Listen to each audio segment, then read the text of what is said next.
Sexto dia, 27 de fevereiro. Vencendo a ameaça à consciência. Surgirão falsos cristos e falsos profetas, operando sinais e prodígios para enganar, se possível, os próprios eleitos. Marcos 13, 22.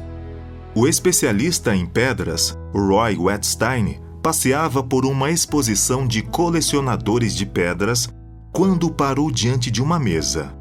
Sobre ela havia uma tigela com uma fita adesiva que dizia: "À venda, $15 cada pedra." Wettstein colocou a mão na tigela empoeirada e tocou as pedras. Uma lhe pareceu estranha. Ele levantou uma pedra cinza-violeta em forma de batata e, girando-a diante de seus olhos treinados, perguntou: "Você quer $15 por isto?" O colecionador pegou a pedra e disse: "Você pode ficar com ela por $10. Wettstein lhe deu uma nota de $10 amassada e saiu com a maior safira estrela do mundo. Valor estimado: $1.700.000. Temos na Bíblia a maior riqueza já oferecida a seres humanos. Mas quando não a estudamos, estamos desmerecendo seu valor e corremos o risco de ser enganados pelo inimigo. O último engano. Em breve, o último grande engano aparecerá diante de nós. Veremos o anticristo realizando seus atos miraculosos. A contrafação se parecerá tanto com o verdadeiro que será impossível distingui-los sem o auxílio das Santas Escrituras. O testemunho da Bíblia deve servir de critério para testar toda declaração e todo ato sobrenatural. Somente aqueles que têm fortalecido a mente com as verdades da Bíblia poderão resistir no último grande conflito. Todos terão de passar pela prova decisiva.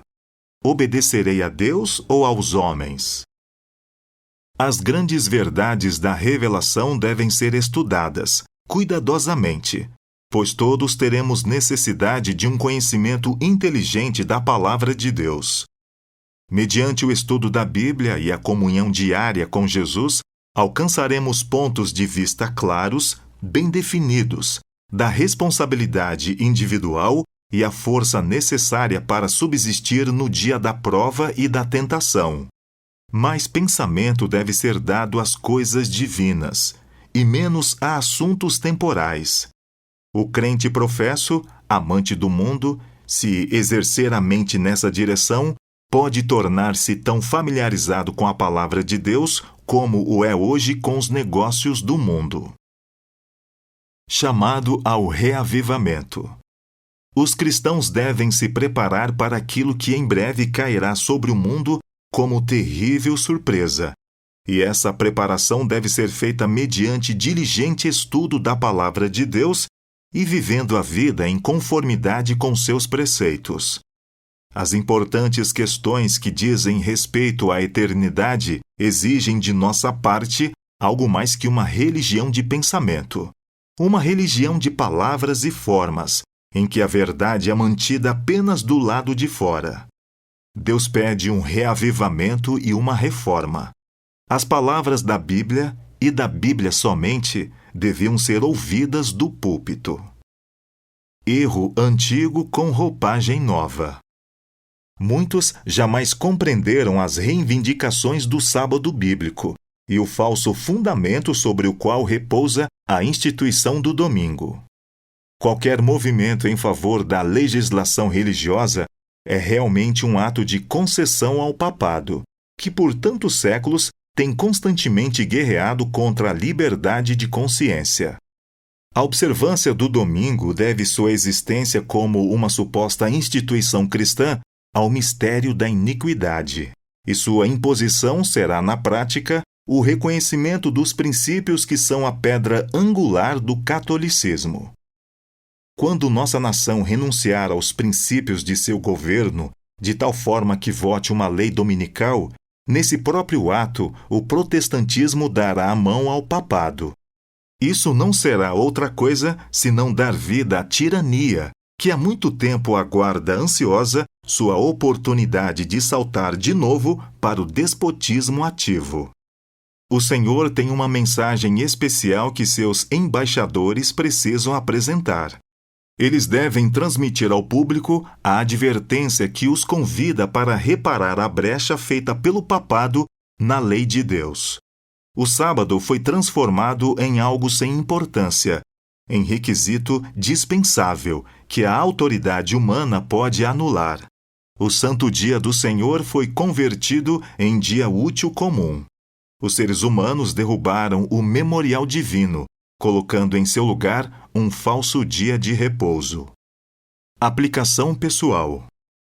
Uma parte do mundo cristão se opõe à obediência dos mandamentos de Deus, mas parece esquecer que a obediência é um ato de submissão a Deus e que a submissão restaura a ordem natural em que fomos criados. A submissão permite que Deus retome seu lugar no trono de nossa vida e nos coloca em uma relação correta para com Deus. É por meio da submissão que nos conectamos com Deus, a fonte de força e poder para viver uma vida de obediência. Reafirme hoje sua decisão de se submeter em obediência à vontade de Deus revelada em sua palavra. Ação missionária. Faça contato e ore com seus amigos de oração, apresentando-lhes exemplos bíblicos de como Deus agiu de modo específico diante de necessidades semelhantes às deles. Motivos de oração. 1. Por maior aprofundamento ao estudar a Bíblia e por uma disposição inabalável de fazer a vontade de Deus. 2. Pelas pessoas que estão estudando a Bíblia e por aqueles que estão interessados nas programações da Novo Tempo. 3.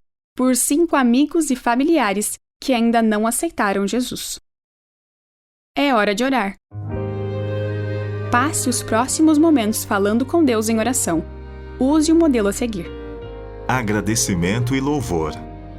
Obrigado pelas Escrituras, que me aproximam do Senhor e me alertam antecipando as estratégias do inimigo.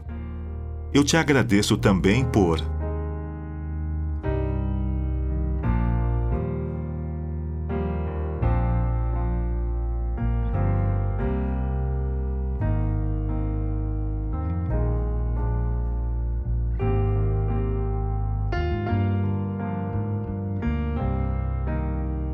Confissão.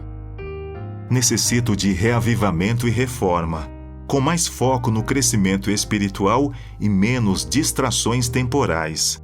Necessito do teu perdão e poder para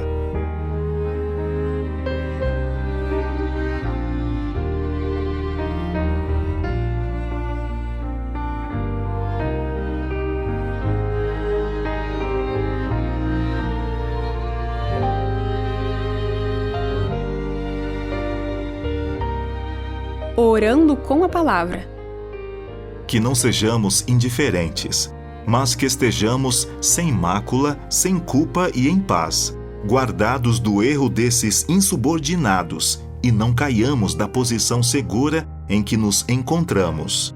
Que cresçamos na graça e no conhecimento de nosso Senhor e Salvador Jesus Cristo. Intercessão. Ore para que a Igreja se mantenha unida e fiel às doutrinas bíblicas durante os eventos finais. Ore também pelos motivos de oração de hoje. Pedidos pessoais. Ore por um sábio uso dos recursos e do tempo com as mídias sociais e recreações, a fim de que você honre a Deus em primeiro lugar em tudo o que fizer.